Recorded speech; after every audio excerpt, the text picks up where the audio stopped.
예루살렘에서 보게 되면 동쪽에 높이가 해발 800m 정도 되는 감람산이 있습니다.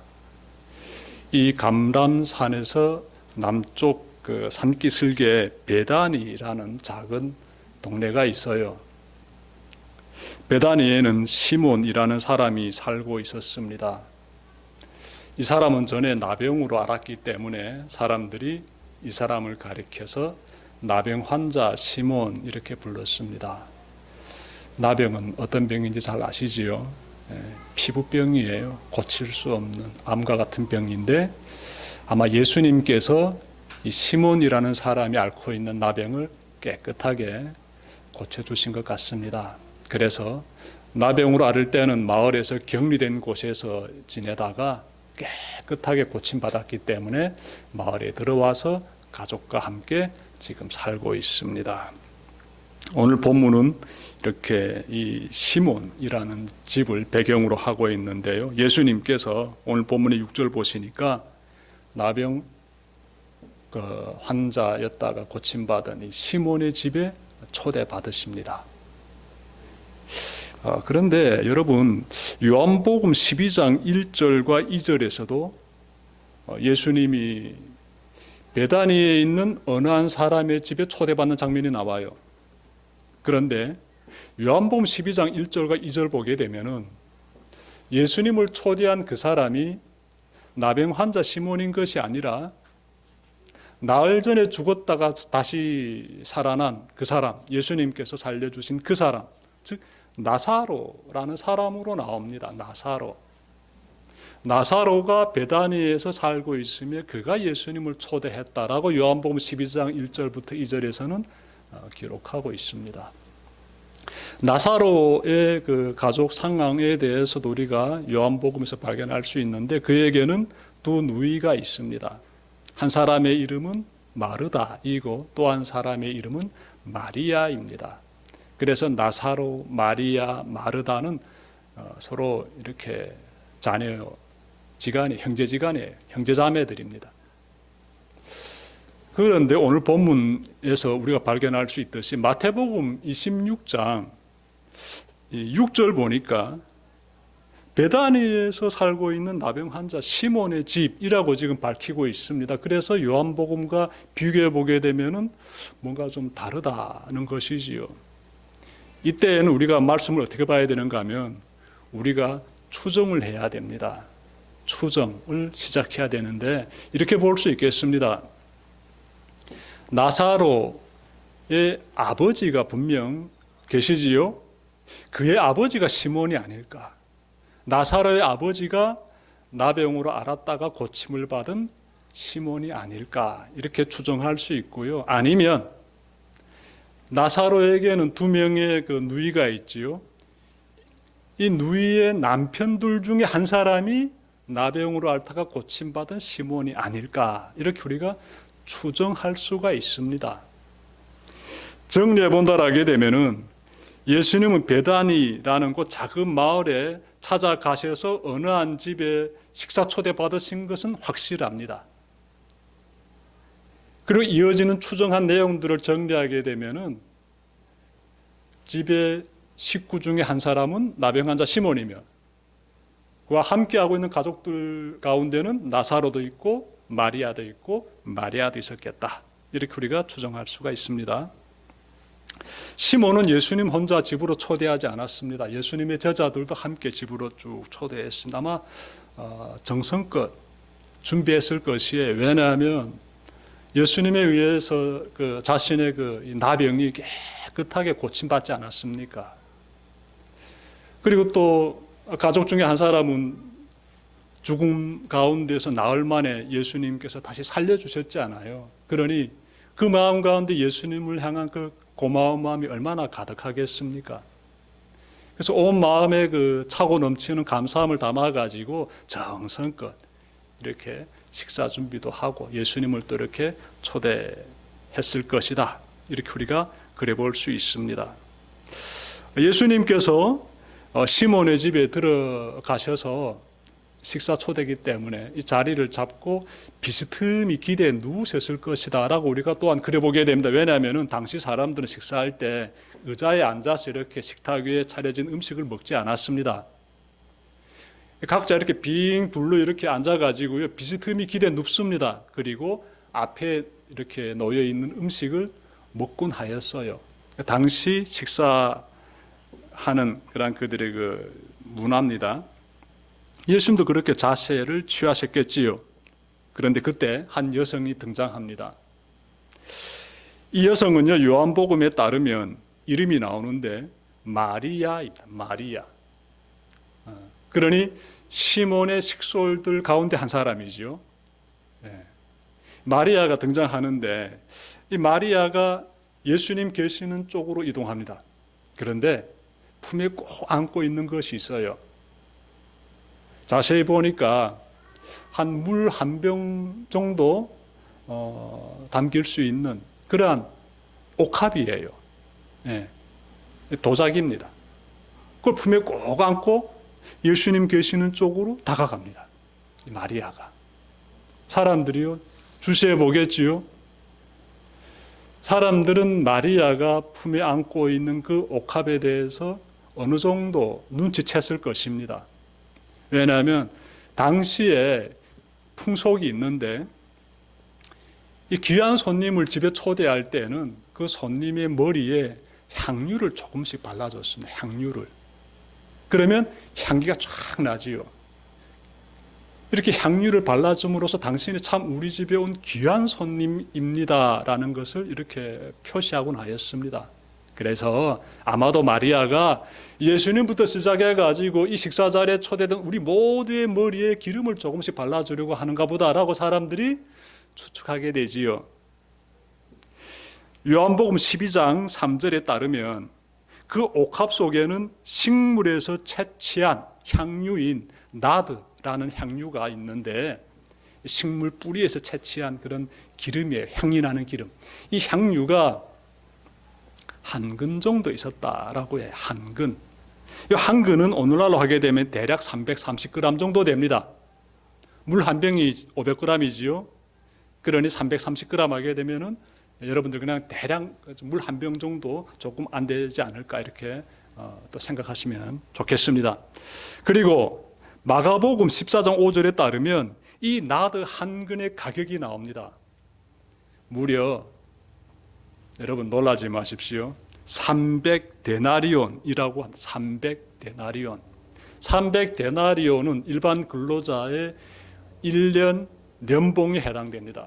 그러므로 오늘날로 하게 되면 대략 한 3천만 원 정도는 좋게 되겠지요. 이렇게 되면 예수님 계시는 그곳을 향해서 이 마리아가 품에 꼭 안고 지금 가고 있는데 그 옥합을 꼭 안고 가고 있는데 그 옥합 속에 담겨져 있는 향유의 가격이 어마어마한 거예요. 3천만 원 넘어되는 아주 비싼 귀한 향유가 그 속에 담겨 있어요. 자, 마리아가 예수님 뒤로 쭉 이동해 갑니다.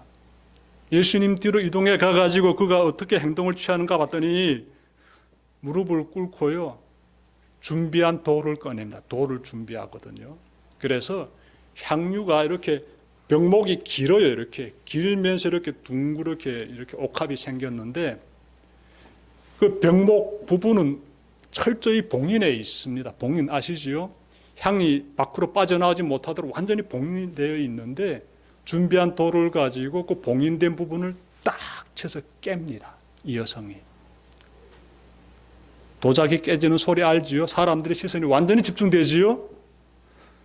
봉인된 걸 탁 깬 다음에 그 다음 그 향유를 예수님의 머리에 조금씩 부어두리기 시작합니다. 당시 남성들이 머리를 어느 정도 길렀는가 하면 길게 기르지 않았습니다. 뭐 여러분들 유아 보게 되면 예수님을 그린 그림 보게 되면 머리가 아주 긴 것처럼 나오지요.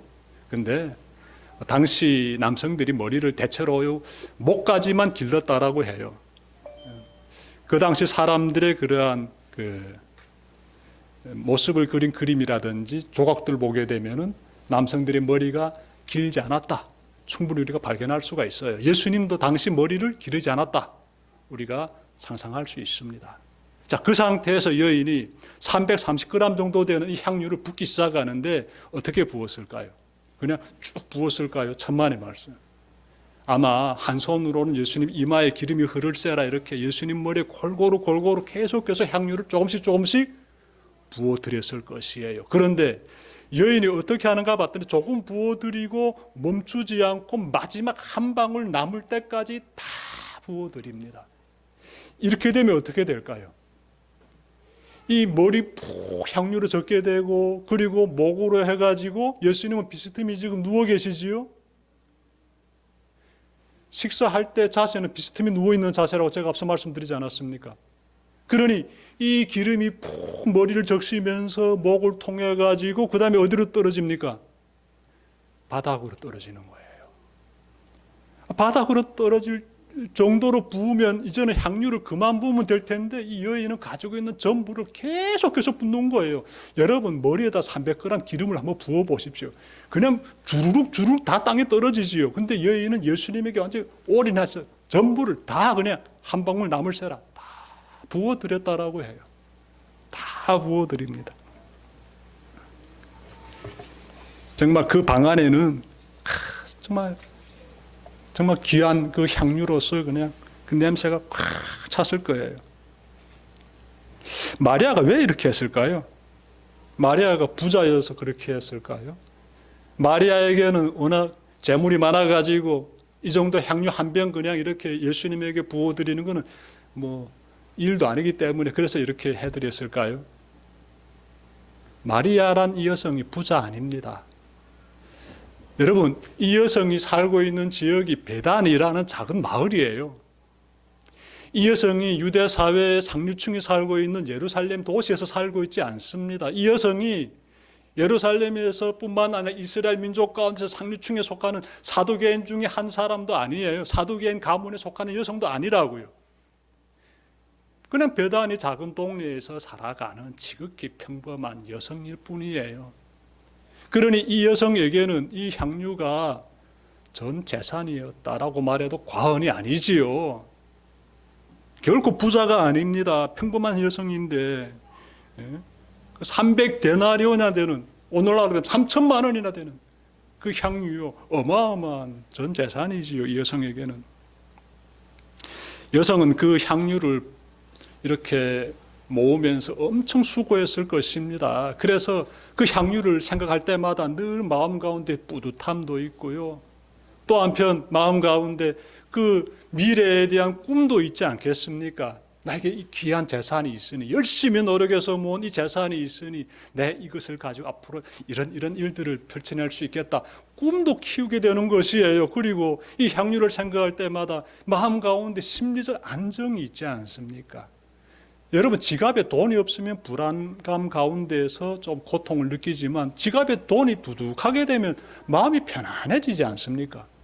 그 향유를 바라보면서 여성이 마음 가운데 이 사회적 약자하지 않습니까? 여성은. 그래도 그 마음 가운데 안정감도 많이 누렸을 것입니다. 근데 그 전부를 지금 예수님에게 드리고 있잖아요. 왜 그랬을까요? 왜 그랬을까요? 이 여인은 예수님에 대한 그 정도로 무한한 감사를 가지고 있었던 것이에요. 무한한 감사. 내 전부를 당신께 올려드려도 된다는, 내 당신께 아낌없이 모든 걸 드리고 싶다는 그 무한한 감사가 이 여인의 마음을 그렇게 움직여 행동할 수 있도록 이렇게 했던 것이에요. 너무나 고마웠던 것이죠. 아마 식구 중에 나병으로 앓았던 그 시몬이라는 사람을 깨끗이 고쳐주신 것에 대해서 감사하실 수도 있고, 그리고 또 죽었던 그 나사로를 살려주신 것에 대해서 감사를 표현하실 수도 있는데, 이 나사로가 이렇게 귀한 감사를 표현하는 그 내면에는요, 그는 예수님은 그리스도심을 확신하고 있었어요. 예수님은 누구시다? 그리스도시다라고. 하나님 보내주신 분이라고. 구원자가 되신다고 이 마리아는 확신하고 있었어요. 어떻게 알 수 있을까요? 그 사실을. 요한복음 11장 27절 보시면요, 마리아의 언니가 나오는데 마르다가 예수님은 세상에 오실 그리스도시며 하나님의 아들이시라고 고백합니다. 그런데 마르다와 마리아는 서로 자매지간이에요. 그런데 마르다보다 마리아가 더 예수님의 말씀에 집중해서 귀를 기울이고 경청하면서 예수님을 따랐던 여성이에요. 그러니 마리아의 믿음 굉장하지요. 아니, 언니도 예수님을 그리스도라고 믿는데 마리아는 더 당연히 예수님은 그리스도시다라고 믿었을 수밖에 없는 것이지요. 그래서 예수님께 아낌없이 그리스도 되신 예수님께 향유를 부어드리는 것입니다. 우리는 마리아가 예수님에게 감사를 어떻게 표현하는지를 지금 보고 있습니다. 감사는 말로만 표현하는 것이 아니라 행동으로서 표현하는 것이었습니다. 말로만 아니라 행동으로서. 그것이 진정한 감사의 표현이다라는 것이에요. 물론 마리아처럼 여러분들께서 전 재산을 털어서 교회에 바치라는 내용은 아니에요. 중요한 것은 마리아처럼 예수님을 전적으로 의지하며 감사하며 경배드리는 그 자세를 갖춰야 한다라는 것이에요. 마리아를 보면서 우리 자신을 한번 돌아봅시다. 우리 스스로를. 우리는 예수님 덕분에 모든 죄에서 용서받았습니다.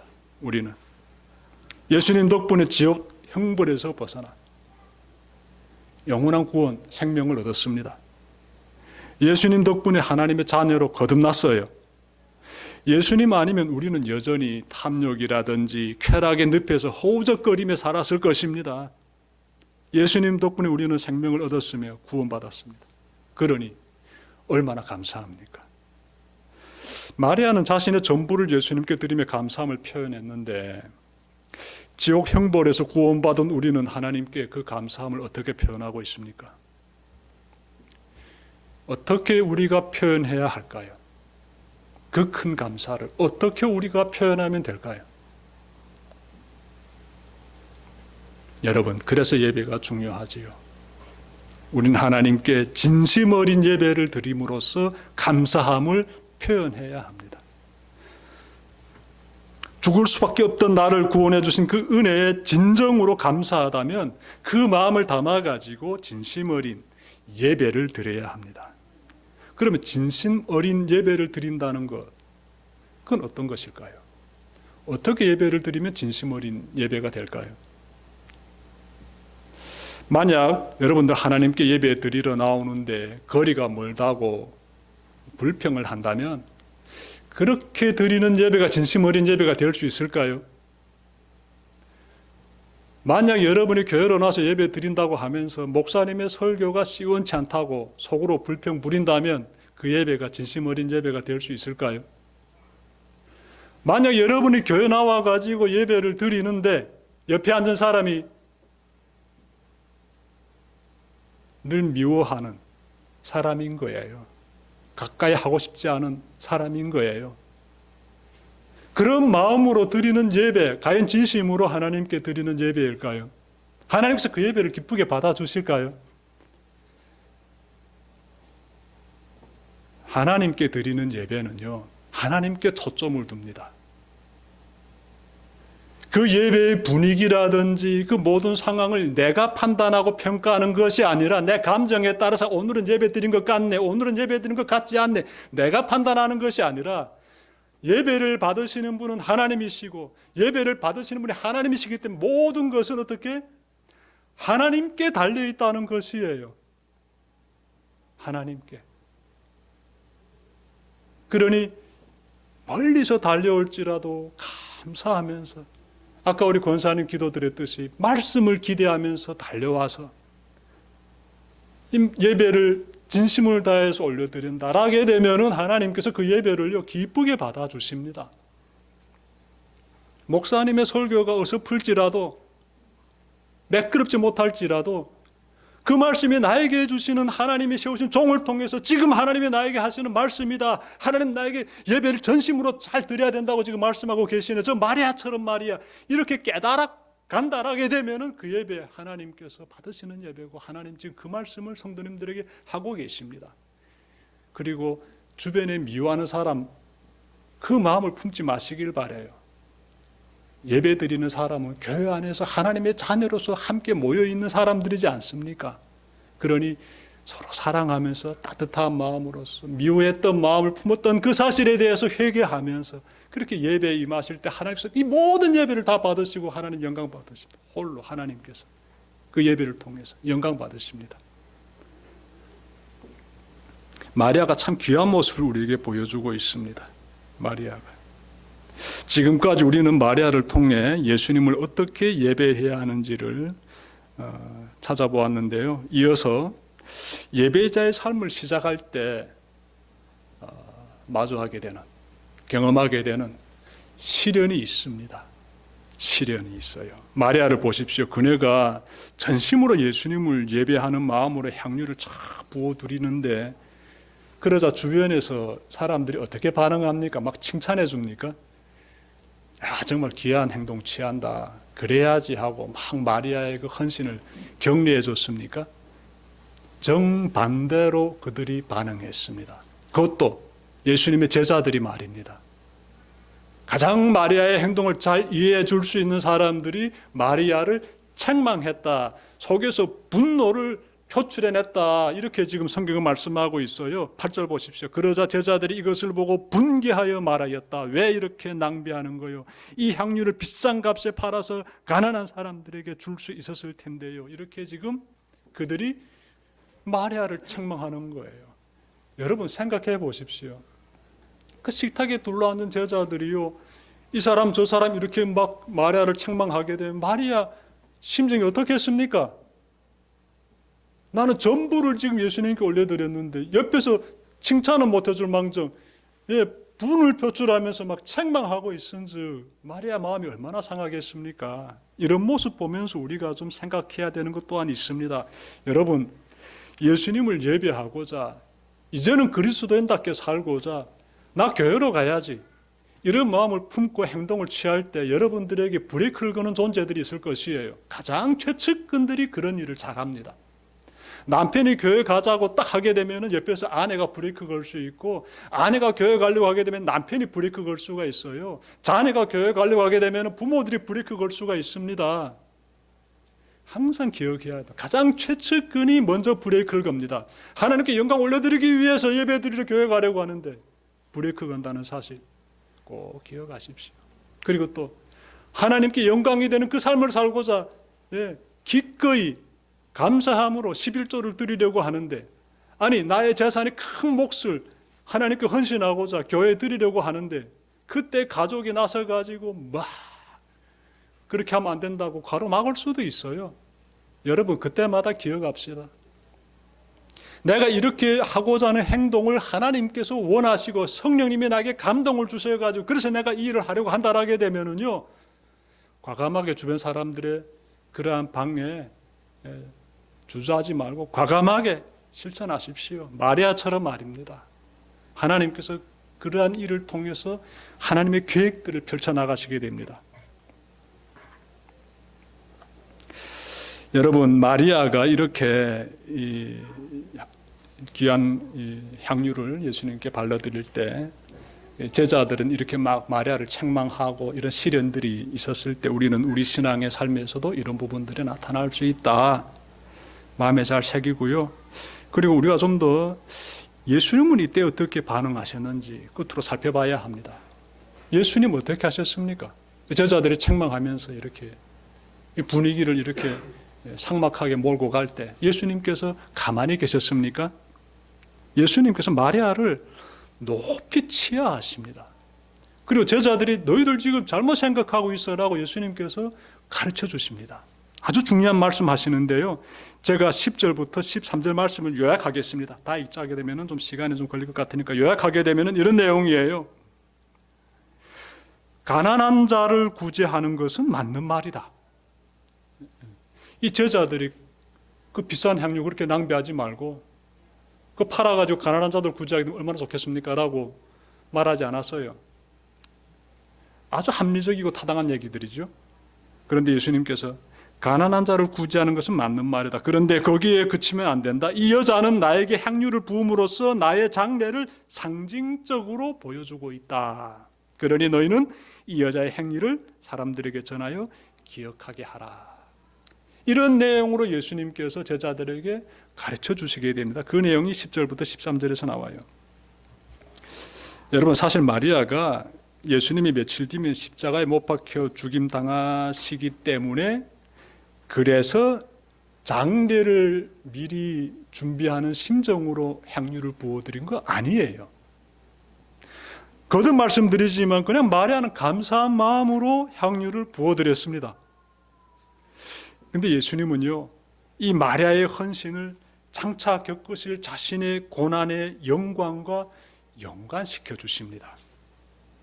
당시 사람들은 장례를 치를 때 시신에 향유를 쫙 바르곤 했습니다. 예수님은 마리아가 부은 그 향유가 자신의 시신에 바르게 될 향유를 의미한다고 말씀하고 있어요. 이렇게 되면 마리아의 행위가 얼마나 귀하고 얼마나 놀랍고 그 의미가 깊은 그러한 행위가 되겠습니까? 마리아의 행위가 곧 이 세상에 몸소 오셔서 인간의 모든 죄악을 대신 짊어지시고 십자가에 못 박히셔 희생 제물이 되신 예수님의 몸에 이것이 제일 중요한 내용이 되겠습니다. 희생 제물이 되실 예수님의 몸에 미리 향유를 바른 행위가 되는 것이에요. 예수님께서 그렇게 지금 해석해 가십니다. 그래서 마리아의 행위를 아주 높이 칭찬하십니다. 마리아는 진심 어린 감사의 경배를 드림으로써 예수님의 숭고한 희생을 빛내는 자로 쓰임을 받았습니다. 귀한 쓰임 받았어요. 여러분도 마리아처럼 진심을 다해 예배함으로써 하나님을 더욱 영화롭게 하는데 쓰임 받는 그러한 삶을 살아가시기를 주님의 이름으로 축원합니다. 기도드립시다.